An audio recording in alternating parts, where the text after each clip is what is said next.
আপনাদের সবাইকে জয় শ্রীরাম। এই ভিডিওটি হচ্ছে রাজস্থানের বিকানেরের একটা রেস্টুরেন্ট। ওখানে একজন আমাদের পশ্চিমবঙ্গ থেকে গেছেন বেড়াতে ঘুরতে। উনি এই ভাইয়ের কাছে একটা ভিডিও বানিয়েছেন, এই ভিডিওটা আপনি শুনেন। তোমার নাম কি?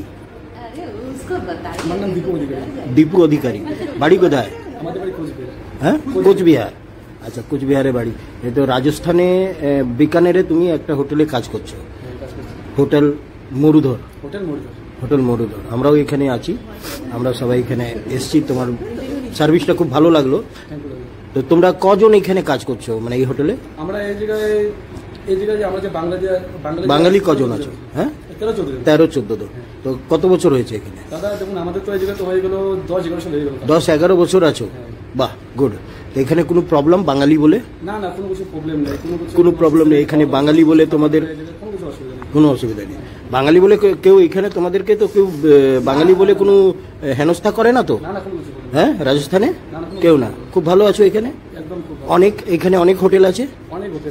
সব হোটেলে প্রায় বাঙালি ছেলে আছে। হোটেল লাইনেতে এরকম যে কোনো হোটেলে যাবেন ওই জায়গায় একদম বাঙালি পাবেন। মানে আমি রাজস্থানের কথা বলছি। সে তো চেন্নাইতেও আমি পেয়েছি, হ্যাঁ, ওইখানেও বাঙালি ছেলে পেয়েছি হোটেলে। কিন্তু এইখানে আমি রাজস্থানের কথা বলছি। হ্যাঁ, কেন এখন গুটখাখোরের একটা চলছে, তো সেই জন্য তোমাকে জিজ্ঞেস করলাম কি তুমি একটা গুটখাখোরের এলাকায় কাজ করছো। পুরো এখানে রাজস্থান গুটখাখোর আছে, ঠিক আছে? সেখানে তোমার কোনো প্রবলেম নেই? কোনো প্রবলেম নেই, খুব আরামে আছো এখানে। বাহ, থ্যাংক ইউ। আবার একবার নাম বলো। আমার নাম দীপক অধিকারী। দীপক অধিকারী, ঠিক আছে। এনার নাম হচ্ছে দীপু অধিকারী। আর দীপু অধিকারী যিনি ভিডিও বানাচ্ছেন তার সামনে বলছেন এত স্পষ্টভাবে, এত সুন্দরভাবে বলছেন, খুলে বলছেন যে বিকানেরে যত রেস্টুরেন্ট আছে আপনি ম্যাক্সিমাম যে লোক পাবেন যারা এমপ্লয়িজ, যারা রেস্টুরেন্টে কাজ করছেন, সে রাঁধুনি হোক, যা কোনো জায়গাতে হোটেলে যত সমস্ত কাজ হয় সে কাজগুলো করার জন্য পশ্চিমবঙ্গের লোক ওখানে কিন্তু ভর্তি আছেন। আর ইনি পশ্চিমবঙ্গের যে কুচবিহার, ওখানে ইনি থাকেন।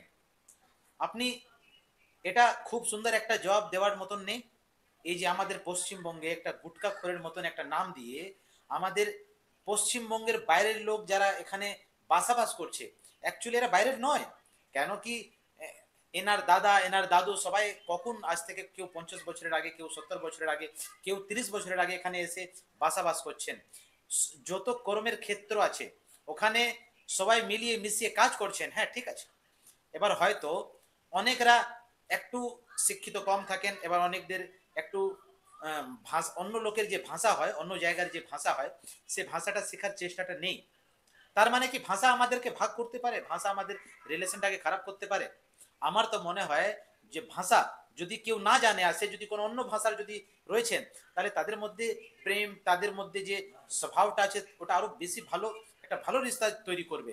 কিন্তু এই যে বাংলা পক্ষের মতন একটা সংগঠন পশ্চিমবঙ্গে, এই পশ্চিমবঙ্গের শুধু সংস্কৃতি নয়, এরা পুরো ভারতের সংস্কৃতিটা নষ্ট করছে। আর একটা গৃহযুদ্ধ মতন এরা একটা তৈরি করছে ষড়যন্ত্র, যার মধ্যে গৃহযুদ্ধ হোক।